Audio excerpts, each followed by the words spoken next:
We're going to pass over to Mark Matthews-Frederick now. So Mark, if you want to get ready, and then I'll introduce you now. So Mark Matthews-Frederick hails from the country Queensland and has spent the past 20 years working as an industrial designer in Brisbane and Germany before settling in Melbourne. He's designed products in a range of fields, including trains, cars, booze buses, hospital devices, bike helmets, footy boots, and more. Mark is married with 2 young kids and loves bikes. He's still riding BMX freestyle when he can. You should probably talk to Paul as well, Mark, as he rides BMX. And he enjoys going on the odd long ride, watching and cycling grand tours, chasing his 2-year-old on his balance bike. Mark has been a volunteer with Freedom Solutions for a couple of years before recently coming on board as the Freedom Solutions industrial designer. So Mark, over to you. Thanks, Maeve. Yes, morning everyone. I must have been 30 seconds late, or my clock might be 30 seconds slow, so apologies if I missed the official intro, but yeah, caught everything else. Yeah, I guess I'll jump into it, and just today I just want to talk a bit about myself and just formally introduce myself to everyone, and just what I will hopefully be doing here at Freedom Solutions. So I'll just share my screen.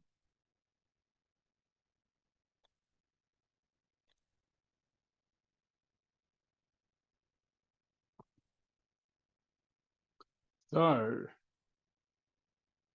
first I'll just talk a little bit about myself, I suppose. So yeah, as mentioned, as Maeve said, I grew up in country Queensland, where I got into bikes pretty heavily, and I moved to Brisbane to study industrial design, which is a 4-year course. And due to the I guess the love of bikes and my connections in the bike industry, I managed to get my first job after I graduated, designing bike products.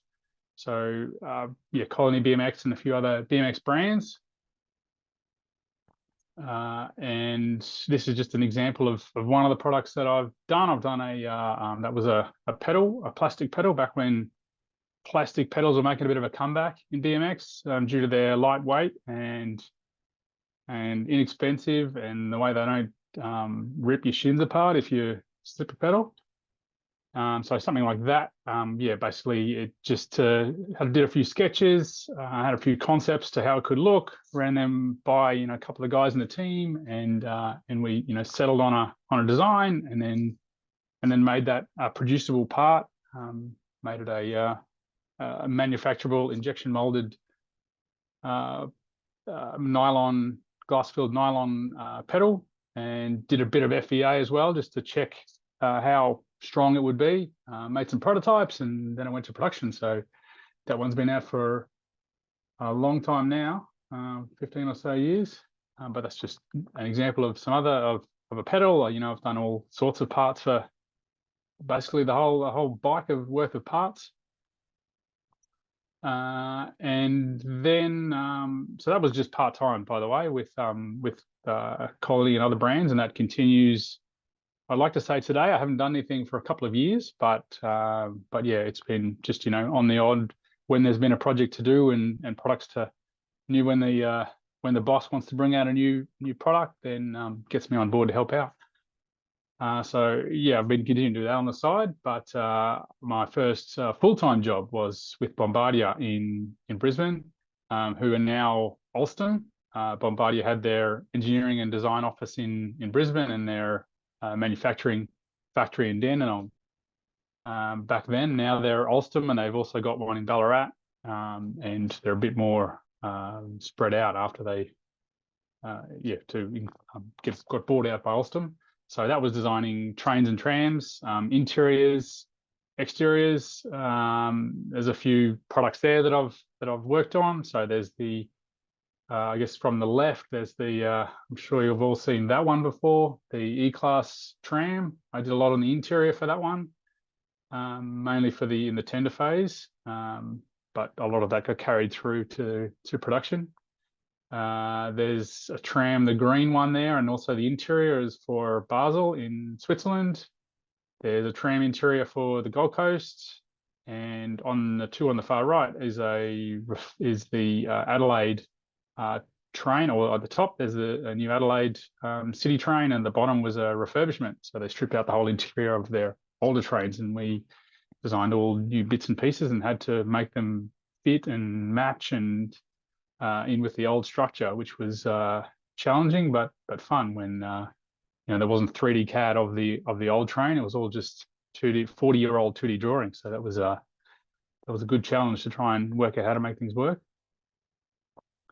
After that, I felt like a change and went over to Europe for a few years, and I worked in Germany, and that was in automotive design, which was also a really good experience. I was as a detail designer, the design team to design a car is massive, and so I sort of had a quite a particular task. I was in CAD surfacing, so detail design and CAD surfacing sort of goes hand in hand. So there's normally a couple of lead designers who have their vision and they kind of oversee the entire interior or the entire exterior, and then there's a number of CAD designers like myself, and we would sort of do the details and check things off and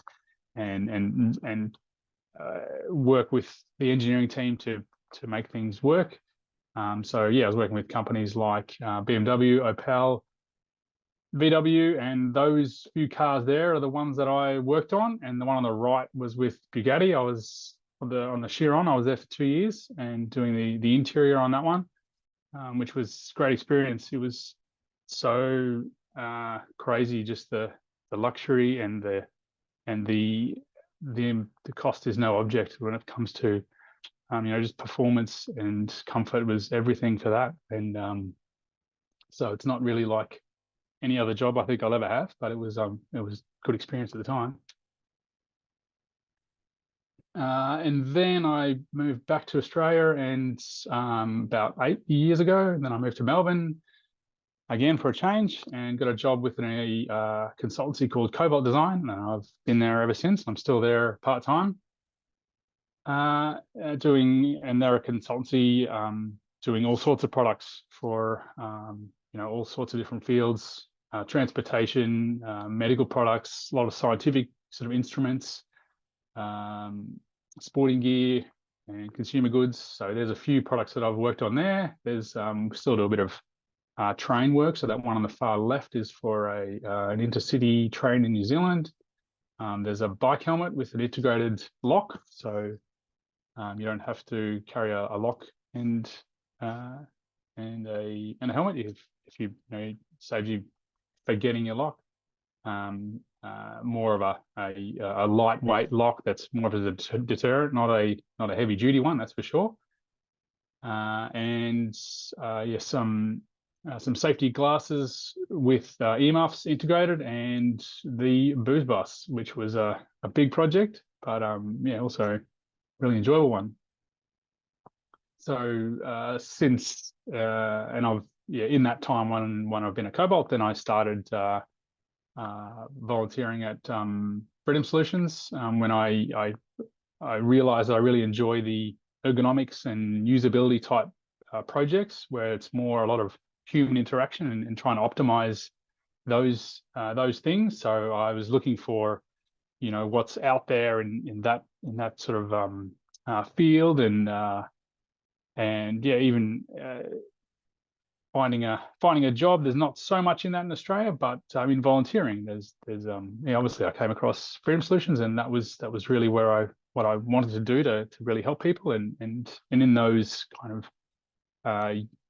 usability and human factors type projects. So that's been great, and since then I've got in discussions with Scott, and managed to, and he found an opportunity where I could help out with FSA. So I've been here for 2 months now, just 2 days a week so far. So just a little bit about what I'll be doing at FSA.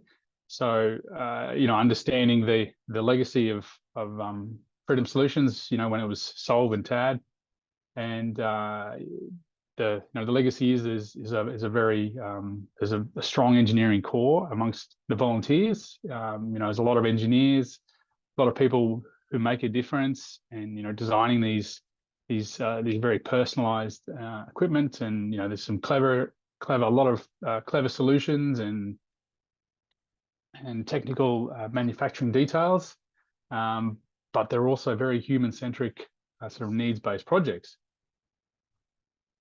So I guess that's now where I can sort of come on board and be a sort of a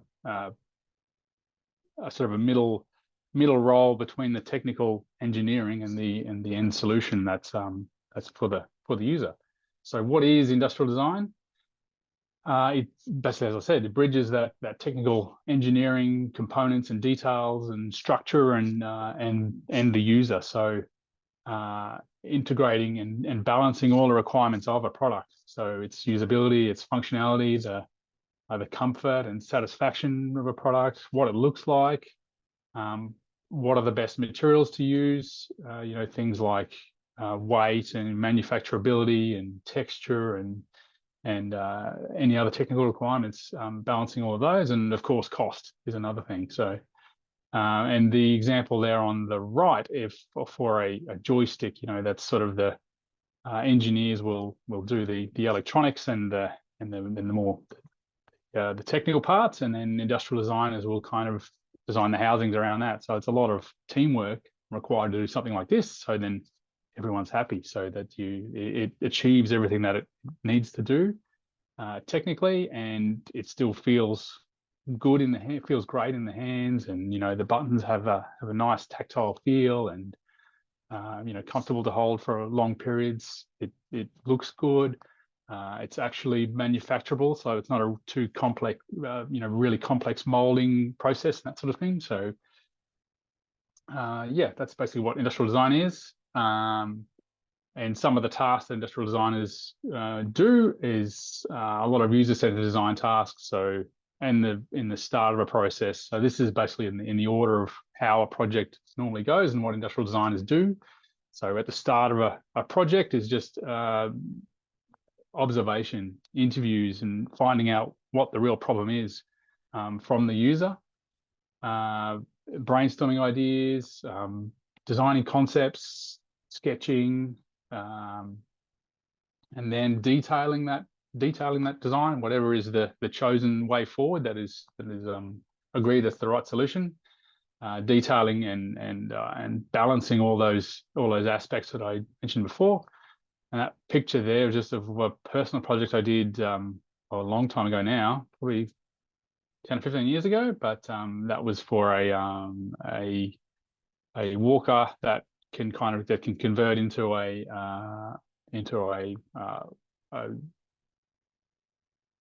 walking stick, basically. Just a concept, it obviously needs a lot of work to detail that one, but that's just an example of some of the things that we do and that I like to do. And yeah, just about what does FSA need an industrial designer? So as I mentioned, just bridging that gap between the technical volunteers' output and user interaction. So just looking at some of these unique solutions and other in grants projects and other projects like that, and having a closer look at the usability, at the ergonomics of a product, at the comfort, what it looks like, and trying to just optimize those things, and while also balancing the client's needs and situation. Reviewing ideas and designs, looking at individual projects and noticing when there's an opportunity, when something it could be adaptable or a more repeatable solution where we do things like that fairly regularly. How about we build that up in CAD, and so then it's more repeatable. Yeah, Mike was talking about CAD before, about Fusion and all of those advantages it has. And the other thing is with it being parametric program like Fusion or SolidWorks and things like that, where you can have the product there is built in CAD, but it's not it doesn't mean that it's finished and then has to start again. So you can easily kind of, you've made for example, that walker that I've designed there. Maybe that was a real product, and then realized that someone else that was designed for a client, and someone else came along and they were 30 centimeters shorter, so the whole product needed to be shorter. Then I can go into the CAD and probably make that change in half an hour, and then you've got a whole new product. Then you don't have to go back and reinvent the wheel and start again. And also creating visuals, so things like that rendering there is visuals and helping out for marketing communications via sketching and renderings and other techniques. And there's also the longer term projects. So a lot of those previous tasks would be more in the unique solutions, but there's also the long term projects, grant funded and more commercial opportunities that are identified. And also with other supporting activities. In my past, now I do at Cobalt, I do more project management, so I'm involved a fair bit with IP protection, patents, and registered designs and those type of things, and looking into schedules and costing and things like that as well. So hopefully I can help the team with all those sort of things and actually create applications. Like the unbuckling project that's in the works at the moment. And also there's Freedom Wheels, of course, which I'd love to be a part of if I have time and if I'm required. Because as I've mentioned, I love all sorts of bikes. So hopefully looking at the Freedom Wheels range and looking at design of parts and see where things can be optimized and if there's other new ideas to be thought about, and optimizing some of those details before, ergonomics and aesthetics and anthropometrics, and if there's any CAD required for any custom parts that we want to build in the future. And just about some industrial design tools, just about some of the things that I've been using and that I think could be useful for the team. 3D scanning is one thing which you've probably all heard of, and but to currently when we go out to a client and check what the situation is, say they need a wheelchair adaptation, it's basically we go to the client and measure up the wheelchair with tape measures and etc., and then you work out where you've got to mount to. But by 3D scanning would be very useful for those sort of situations where we can scan the wheelchair or the space that the user has, and then you can take that data away and all the data's there. You can measure exactly which details you need. And the 3D scanner products are quite complex and complex to use, and they're not great at doing bigger areas. But there's new apps coming out which are really good. I've been playing around a bit with one called Reality Scan, and that's just a little test I did there of a seat. And basically, it's a free app, and you basically take photos of around. You take maybe that example. I try to do it really quick just to see how good it how inaccurate it could be if this was in the hands of a first time user and without much time. That was probably about 40 or so photos. Probably took her 3 minutes take of that chair, and then I had a 3D model then that I could actually import into CAD and take measurements off. It can't really edit it too easily, but the point here is really just you have an accurate representation of what the user's space or products is. So I could show you that one even as an example. Where are we? So this is the chair, and you can look at all the detail. You can look at the color, even how it maps on textures and things like that. You can even see the carpet that was in the office at the time.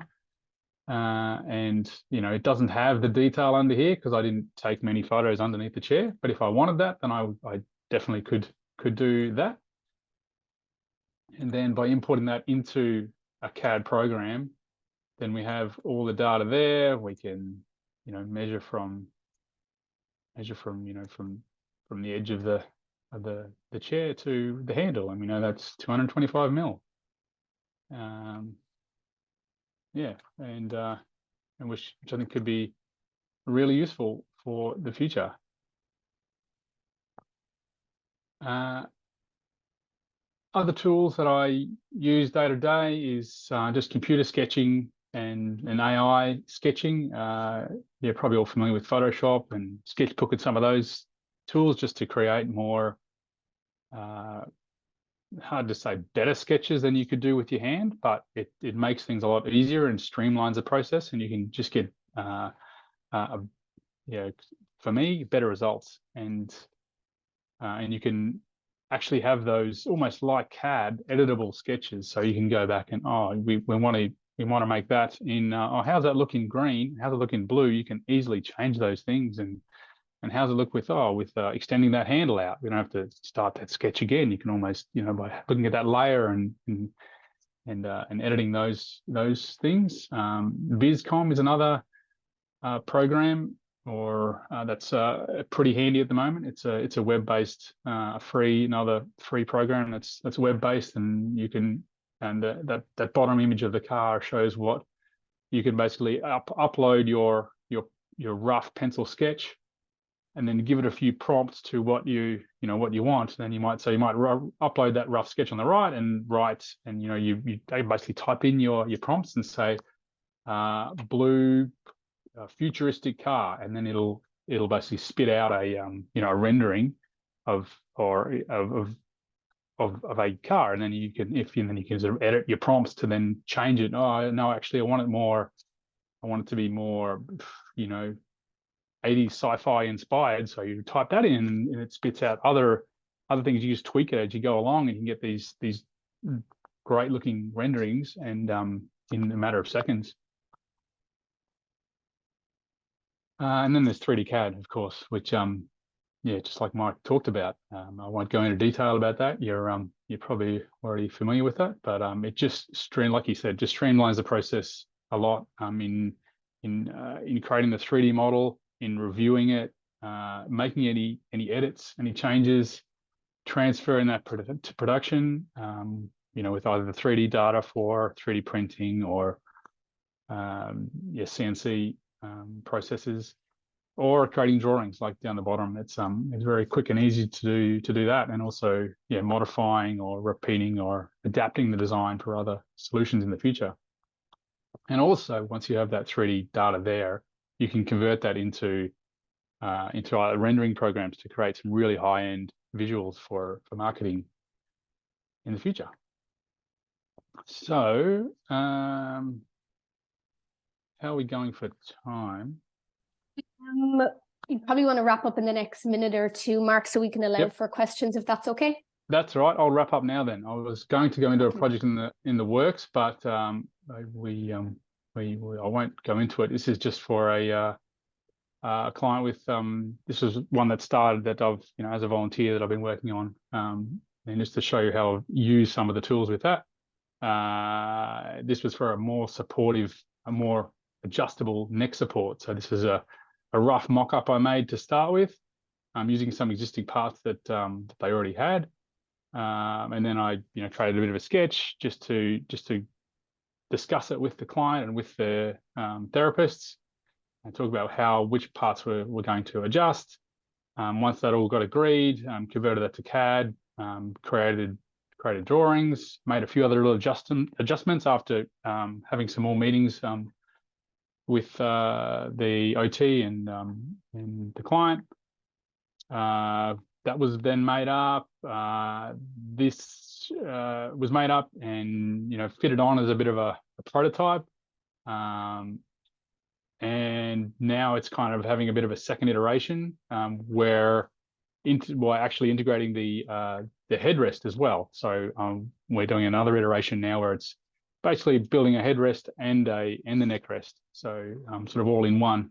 We felt that would just be due to space and the amount of support that they need. So I managed to use that initial sketch and just tweaked a few things here and there and created that second one in half an hour. Yeah, so that's where that one's at. It's still in progress, and it probably will be for a while. Yeah. So yeah, any questions? Thanks a million for that presentation. It was really wonderful, and delighted to hear about the wealth of experience you're bringing to Freedom Solutions. We have a handheld 3D scanner, which was actually sponsored by the Honda Foundation, which I believe David Nelson may have now at the moment. I think he's online. So it might be worth talking to him about that. And if you do end up working on the Freedom Wheels bike range, it'd be worth probably having a conversation with Fred, who's also on the line here, because he was involved with a lot of the design for the Freedom Wheels components as well over the years, amongst other volunteers. But thanks very much for your presentation. And if anybody has any questions, feel free to unmute yourselves and ask them away. Yeah, I really enjoyed your presentation, Mark. It's Fred Thompson here. We did, in fact, get the current range of bike frames scanned, and I've used those scans to develop modified versions of the various parts that go in the bike. I use SolidWorks. Yeah, I remember from, I think, your presentation, one of the ones might have been last year. Remember that, Fred? So yeah. Yeah, I guess I did. No, I found it very useful, because the alternative would have been a long and process of measuring each component. You know, so yeah, it worked out well. But the issue with the scans, of course, is you can't do very much with them after. yeah. But you can introduce them into your assemblies, of course, which I did, and you can get the measurements from them. Yeah. But you can't. Well, I'm not sure if there are any programs that would allow you to modify them. Yeah, But I'm really interested in that reality scan and the Viscom as well. And they look really interesting products. So yeah, I'm going to have a go at exploring some of these, I guess. yeah. I think reality scans, it's so easy to use. The only warning that I would say is it uses a lot of data. So make sure you're on Wi-Fi or on something, because it's, for example, that chair, I think that used 3 gig to do that one on, because it gives you a warning by default. Oh, make sure you're on Wi-Fi. And I'm like, yeah, all right, whatever. I got loads of data, and I checked, and yeah, 3 gig to do that little product. And I was even being quite quick intentionally and being quite rough and dirty, and yeah, still. So, but yeah, that's a good one. So Yeah, and that's great to hear that you've done already scanned in all existing bikes. So yeah, well, that did save a lot of time, but it was done professionally, so it was a really expensive process, I believe. However, it would be very useful to have something like that, and also, of course, you can scan human features as well, like hands and whatever, which might help quite a bit in the human-centric devices. Yeah, exactly. Yeah.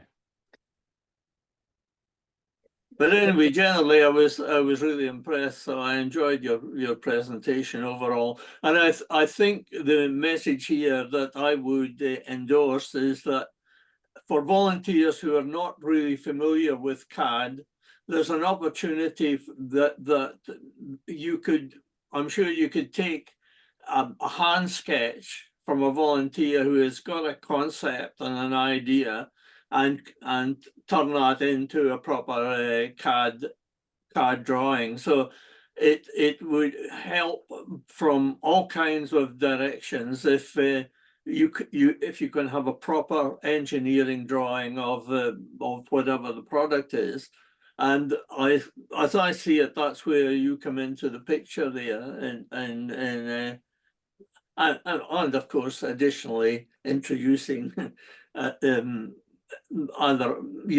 finalizing the manufacturing details and so on. Yeah, that's hopefully where I can assist. It won't be on every project, but it'll have to be the ones that make sense to be able to build them up in CAD, and those ones where we think, oh yeah, that is to be repeatable, to be adaptable, to be easier to make, optimizing some of those details. Mark, it's Kirk.